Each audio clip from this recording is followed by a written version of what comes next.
welcome back. Welcome back. Welcome back. It is from fall break. We all returned. We all returned from fall break. Every once in a while on our channel, we're going to pull in some special guests, maybe some students from the past that Mr. Paseka. Legends, you would say. Yeah. Legends of the past. So today we brought in Thomas Coulter. Yep. Can you tell us what year you graduated? I graduated in 21, and I went to a year of college, and I didn't really like it, so I guess withdrawal, and now I'm going to a trade school here in a couple of weeks. What trade school? Kentucky Welding Institute, Also known as? KWI. Thomas was a senior and got to participate in 1 year of the contest they had down there, and really just fell in love with the trade school, the atmosphere that goes on around there. Tried his hand, like he said, at IPFW, and was able just to kind of get some experience there, and found out what his real passion was, and that was in the welding field. So he's been able to work a few different places.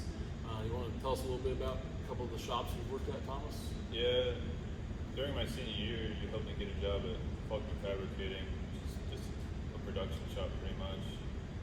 And it was mostly all MIG welding.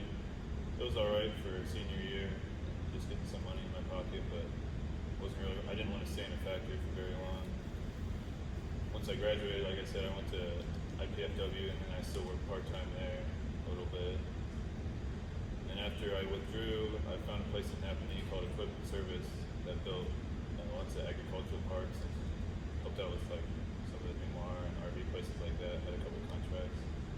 And that was mostly MIG as well, but it was not quite as much production. A little bit of TIG work too. And it was a really good company to work for. And I was just kind of save up money for school and stuff like that. So what's your plan? So for those of you who don't know, KWI is a 6-month program down in Kentucky, obviously. What's the city? Bloomington. Flemington. Nice Size-wise? I think it's like 3,000, maybe like a Pearson or something. Yeah, pretty much. Little gas station on each end of town and trade school in the middle kind of thing. Yeah. So there's a handful of welders got out of industry. About 2015, 16, they got the school got started. So it's relatively new. They do a lot more than just welding there. Thomas will learn some certifications on the safety side. He'll go through OSHA 10 and 30, I believe.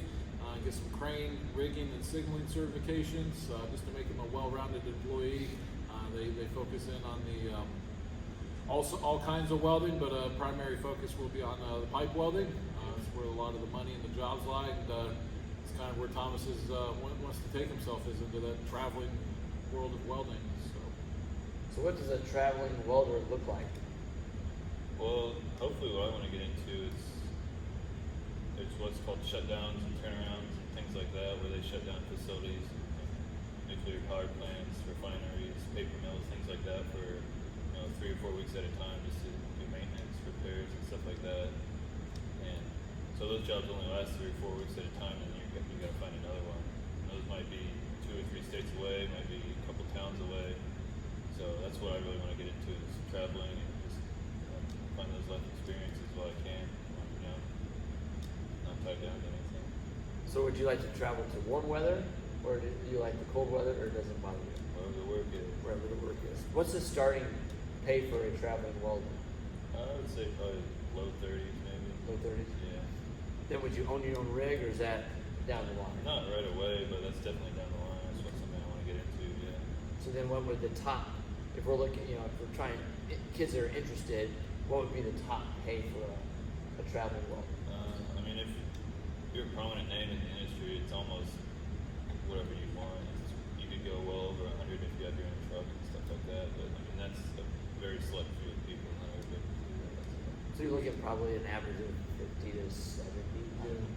Yeah. So a good little living. And what was something what were a couple of things that brought you to Mr. Paseka's program? Honestly, I think my senior year, I was just waiting for another class. I took a machining class, and I liked that. I liked working hands-on and stuff. I didn't want to fill it up with a bunch of other classes I didn't like, so I figured I'd do a welding class.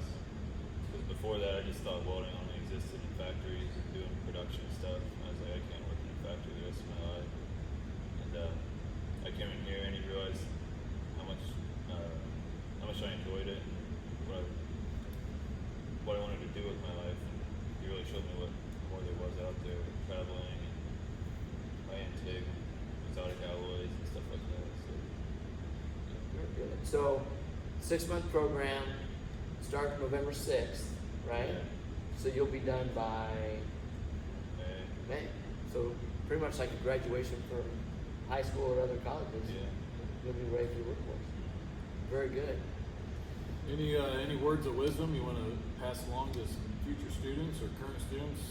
You know, what you did right, did wrong, wish you would have done over. Anything you pass along?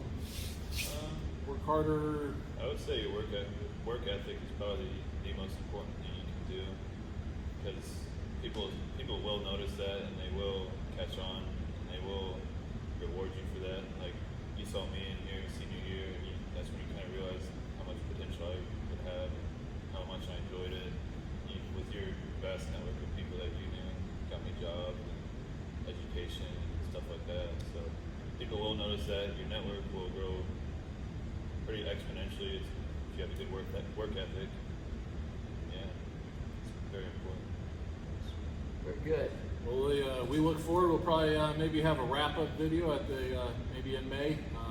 Thomas graduates early, and maybe if we can lure him up here for a day or two before he gets out on that first job, maybe we'll do a little follow-up video and kind of see what his time was at KWI. This is my first student to go to this school.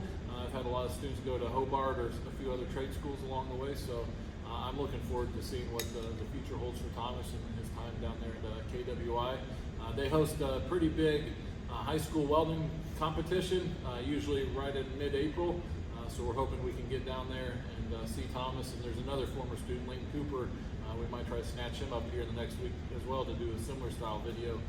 But Layton and Thomas will be going down there together and kind of see what the future holds. So when we're down there for our contest, we'll see them at the tail end of their time at KWI. So it's going to be pretty cool to see him come full circle, boom out, they say, and reach out and get that first job. So, Well, like always, thanks for watching. Yep. If you like the video, press like at the bottom of the video, and then always subscribe. We are at 112, 113 nice. subscribers.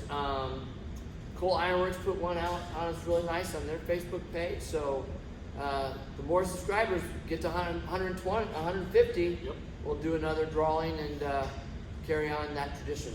So All right. thanks for watching, and Yep. have There a is great your, afternoon. Words of wacky wisdom.